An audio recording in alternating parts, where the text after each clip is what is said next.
Hey, what's up guys? So I just got my new Canaan Avalon Q that I ordered from the guys over at Altair, and I'm really excited to get this added to the fleet. I've got a bunch of Bitcoin miners at home, and I've been pretty impressed with what I've seen so far from the Canaan miners. I've got the Nano 3 and the Nano 3S over at my desk to keep me warm while I'm working. I've also got the Mini 3 over here in my office to help heat the whole room. And I want to go ahead and add the Q to the fleet as well, because overall these miners have been really nice at not only giving me some nice solid hash rate, and heating my room here, but also staying really quiet in the process as well. Very different from what I've got with my other miners like the various BitAxes and NerdQaxes. And with that in mind, let's go ahead and get up and running here with the Avalon Q. I want to go ahead and get it unboxed. We'll get it set up and running, and I'll go ahead and walk you through the process as well. So if you want to pick up one of these as well, you can see what the whole process is like from start to finish. And opening up the box, looks like we've got a paper version of the user manual. And then underneath, let's see, we've also got some mining information. It's the same thing that I've seen with their other miners where they give the option to connect to F2 pool, but personally I'm going to connect to my own pools. In here, we've got a box for the power cable. And the cable is different than what you're used to from like a traditional desktop computer or something. You can see the pinout arrangement there.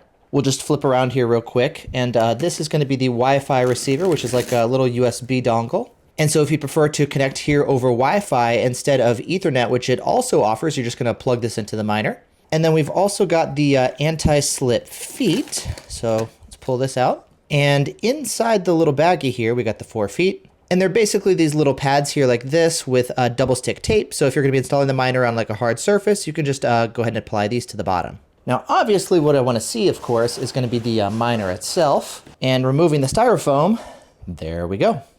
Next, let's go ahead and get this bad boy out. Let's get it out of the styrofoam here. And now we can go ahead and slide it out of the bag. And there we go. Now on the front end here, we've got a couple different things. We've got a power button, a reset button, a display, a USB port here, which we can actually use to plug in our Wi-Fi dongle here like this, as well as an Ethernet port. There's also a filter right here for the fans that suck all the air in, and you can actually remove the front cover here. To do that and to clean the filter, there's basically 6 clips. There's 2 in the top, 2 in the sides here, and then 2 in the bottom. And to remove the faceplate, it does take a little bit of pulling and tugging. And I find it easier to start here on the sides. And we can pop off the top and the bottom here like this. And then on the back side here, you've got the filter. So you can blow, maybe get like a little handheld blower or something and just kind of blow it out outside or something. But either way, let's keep going here with the setup process. On the back side, we've got the port here for the power cable, as well as a physical on-off switch. And there's a pair of thumb screws in case you want to remove the side panel and access the innards of the miner. And to get it up and running, we're just going to plug it in here to the wall using a power cable. And I'm also going to throw in a power meter here in line with a smart switch. This way I can monitor the power draw real time, as well as how much power it's drawing over time so that I can track how much money I'm spending and how much electricity it's using. So let's go ahead and plug the power cable into the miner, the other end of the cable here into the power meter, and then we'll plug that into the wall. Okay. This is going to go ahead and start firing up here for us.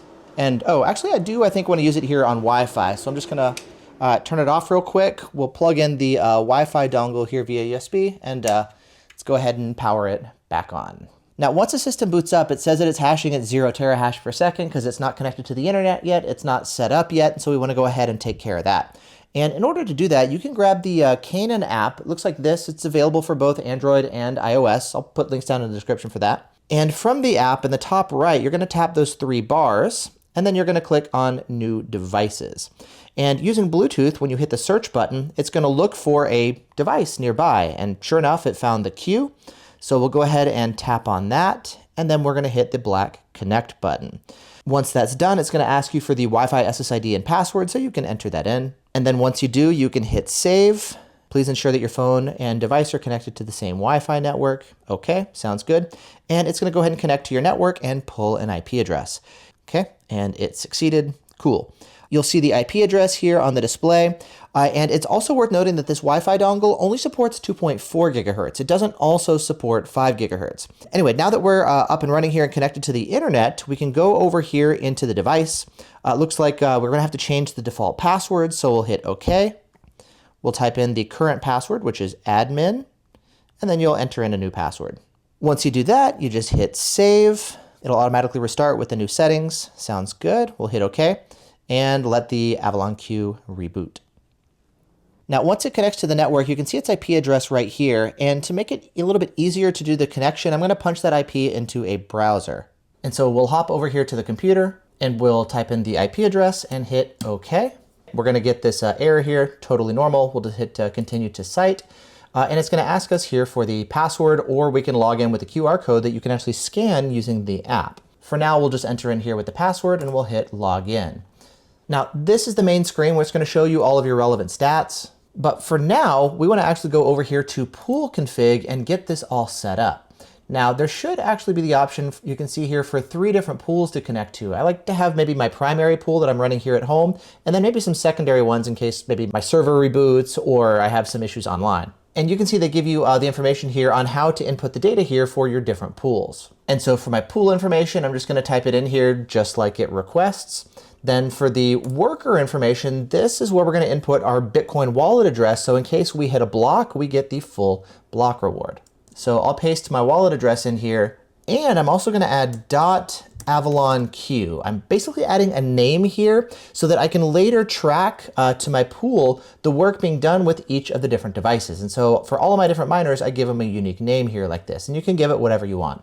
Then for password, doesn't matter. So you can hit ABC123 or whatever else. Then for pool number 2, I usually like to do public pool so that again, if I hit the block, I get the whole block reward. And I'll copy and paste this whole information here as well. And then lastly, for the third one, I like to sometimes do brains pool. With brains, you can actually earn some sats every day. So if you want to actually earn money daily on your Bitcoin while you're hashing, you can use brains. And there's other options, of course, as well. Now, for this worker name, you're going to input your username here on brains. In my case, it's Vortex Radar. Then again, dot and the username, which is going to be, or I guess the miner name, which in this case is going to be the Avalon Q. So I can go into my stats and again, keep track of everything separately. And then for password, we'll just hit whatever, submit. We got to restart, sounds good. And we'll hit OK. And now that we've rebooted, we're up and running and the system's going to go ahead and start to boot up. It's going to start hashing here and we're going to be up to speed. Now, as the hash rate starts to climb, let's go ahead and go back into the app here and we'll take a look at some of the different UI options. Now, you'll notice here at the top, we have 3 different work modes. Eco mode is going to be drawing the least amount of power. Standard, like this, is right in the middle. And then super is going to be basically going at full speed, you know, cranking up the fans and everything. I'll put all the details as far as efficiency levels and hash rate and power draw, all that information for you on screen so that you can take a look. You'll also notice that at the bottom there's an option for timer. This can be kind of nice. So if you wanted to maybe like start and stop hashing at certain times, depending on electricity rates or how much heat you want in your house, you've got that option here. So you can turn it on and then just adjust the times as needed. Though it looks like once you turn it on, you can't adjust it. So you got to turn it off and then you can go in here and start adjusting it. So fun note about the UI. We'll go back. We can also dive into the settings next. So the password is up at the top. That's what we had set earlier. And if you need to change it, you can go ahead and do that again. We'll go back to the pool config. This is actually what we had just set up on the computer, but again, you can do the same thing here as well. And it looks like there's also an option here for solo mode. And since I'm solo mining, let's go ahead and turn that on here too. We'll hit save, and then it looks like it's going to want to go ahead and restart again. We type in our password, hit OK, and we'll go ahead and let it reboot again. Now we'll go back into the app here again. And again, it's back at 0 terahash because it's just booting back up and getting started. But we'll go back into settings. Filter clear, when you clean the filter like we talked about earlier and it gets to 50% or more, you can actually go in here and like reset the percentage of the filter. We've got the warranty information, so you can see how much more warranty you've got. So it looks like 1 year of warranty. You can sync the time by tapping on it on screen and it'll sync the time with your miner. And then if you need some support information, you can just tap on that and get started with support. Now, if we go back, you can also go over here near the top and you see where it says living room. You can tap on that and change maybe like where the miner is located. I've got it here in my office, so I'll put it there for now. Additionally, if you want to change the name of the miner, you can see Q up there. If we tap on that, you can also change the name as well. We'll hit cancel. And then I've noticed when there's a firmware update available on the top right, just above where it says IoT, which is the Wi-Fi hotspot that I'm connected to, for a lot of these miners, there will be an icon there. So if you do notice an icon, you can tap on that and just upgrade over the air using the phone. And I presume that's where it is here with this miner as well. But we'll go back and there we go. That's this whole setup process from start to finish. And so as you can see, the whole setup process here with the Avalon Q is pretty simple and straightforward. There's not much to it. And if you want to pick one of these up for yourself, I'll put a link down in the description to where you can purchase one as well. Additionally, if you like these types of videos and you'd like to learn more about different types of Bitcoin miners, well, make sure you subscribe and hit the notification bell so you can stay up to date as I get more and more videos published about these different miners. I want to go ahead and start playing with this one here a little bit and kind of share a little bit more as far as my finding on volume levels, power levels, efficiency, just kind of like real world usage now that I've got it installed here and up and running. I also want to do a follow-up on the Mini 3, which I've been running for quite a while here, which I've really been liking, which is part of the reason why I wanted to order this one as well. I've also got like a Nerd Octax coming in. I've got some updates on the Nerd QX to do as well. So a number of different miners now that I'm back from CES and done with a lot of the end of the year stuff. Time to go ahead and take a look at some of the miners that we're testing out here as well. And with that said, thanks so much for watching. Hope you guys are all doing great, and I'll see you in the next one. Bye.